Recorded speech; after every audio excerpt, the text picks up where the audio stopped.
So today is September 15th, which means it would normally be the day that I upload a progression series video. And I was going out to warm up for that. Shot my first shot from 40, put it right in the heart. Knocked a second arrow, pull it back, I'm getting on target, and then the bow explodes. I was holding right here, normal anchor point. I heard a slight noise, and then the whole thing, just real loud pop right in my ear, just whack. And I guess I was kind of shell-shocked because I looked down and there's no arrow on the string. The string is slacked. I was wondering, where the hell did my arrow just go? And I don't really know how, but it snapped right in half. I don't know where the back of this arrow is. I've read a lot of things about arrows going through the back of people's hands and crap like that, and I think I'm very, very lucky. Overall, I'm untouched, unscathed. The string, when it snapped, the right side of my face hurts.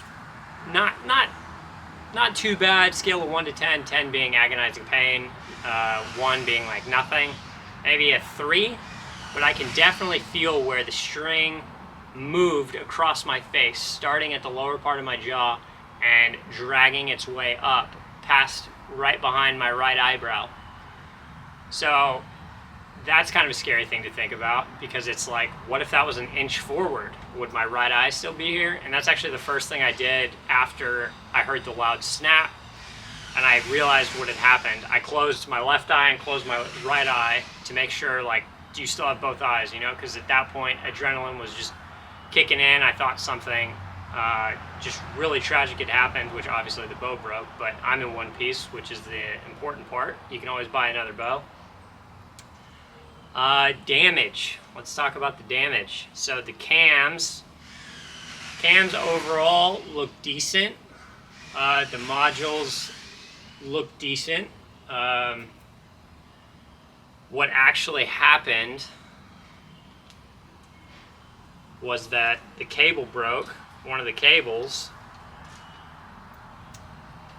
and the attachment point for our other cable right here is completely bent, so I would probably have to replace this whole unit. My overall trust in this bow, it's been 2 times now, well, 3 actually. The first time that I had to fix something, I drew back and one of the some of the serving around one of the cables got hung up in the module, and then that ended up screwing up the rotation.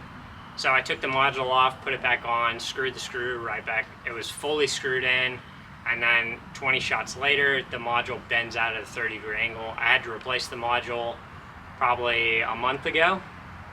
But whenever that happened, some of the serving got chewed up, and I thought it just affected the serving, but I guess it also affected the integrity of the string. Not the string, the cable, sorry, because the cable is what snapped. You can see that right here. Just straight through. So I guess what do we do from here? Do we trust this bow?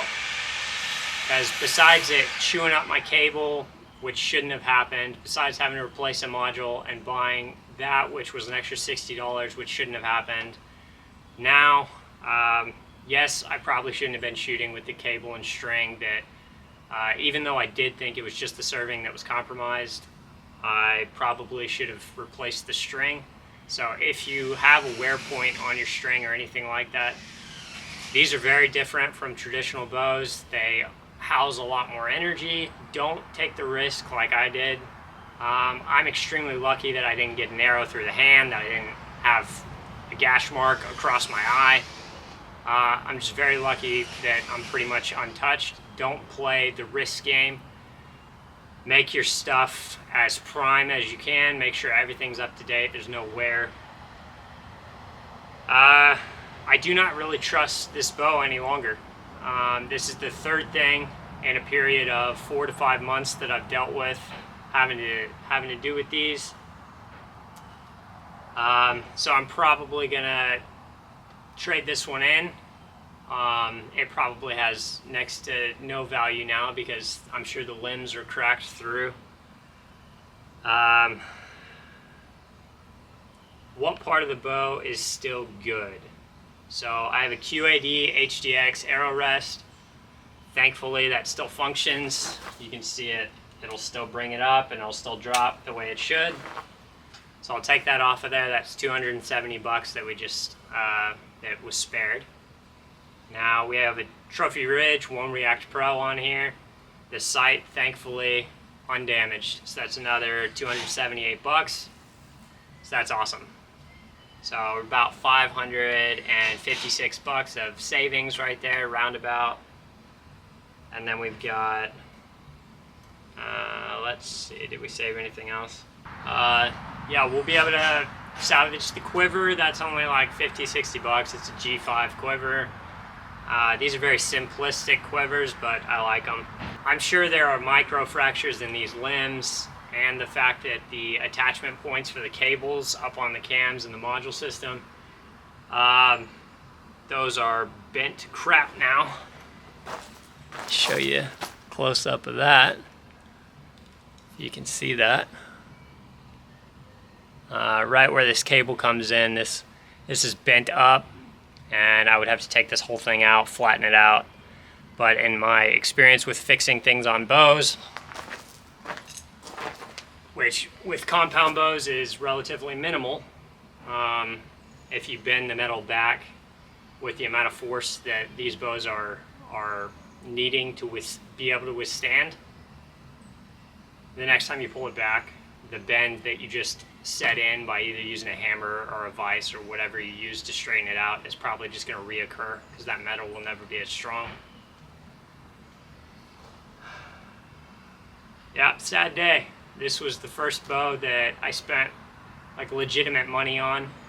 I had a Pearson, like an old Pearson bow that I bought from a guy. Actually, I was at Discount Tire and he was sitting across from me and we just started talking, and he said he had an old compound bow that he wanted to get rid of, and I bought his bow, his case, and like 12 arrows or something for like $100. It was one of those you can't beat it deals. I just had to get the string replaced on the bow because it was so old. But that was the first bow that I rocked with for a couple of months, and then I wanted to upgrade to like a real bow that was fit for me, because that other bow only had like a 26-27 inch draw length, and my draw is pretty long. It's like 30 to 31. So with this bow, I have it set at 30 because I like to shoot with a bent front arm. But I took a lot of pride in like purchasing this bow. It has a little bit of sentiment. I did install everything on this. Like the sight, I dialed that in. The arrow rest, I dialed that in. Obviously the quiver takes like 2 seconds to put on. The D-loop, I put that on. That's simple as hell. But I'd spent a lot of time tinkering with this, and it sucks to lose something like that. But when it comes down to safety, it's always the way that I have to look at it is we're safe. We're in one piece. We don't have an arrow through our hand. We still have our right eye. Those were the two things that seemed to be the highest risk. We might have lost a bow, but at the end of the day, material things do not matter. You can always replace them given enough time. But I just wanted to give you guys the update because it is September 15th. Normally I would post a progression video today. I'm sorry I'm not going to be able to do that. I need to figure out the bow situation and what I'm going to be using in the future. Yeah, I guess you live, you learn. If your string has any type of wear mark on it, whether it be serving or the actual string or the cables, whatever, replace it. Do not risk it like I did. I'm an idiot. Don't do what I did. Okay, but with that being said, let's try to stay on the brighter side of things. And of course, always remember, live what you love.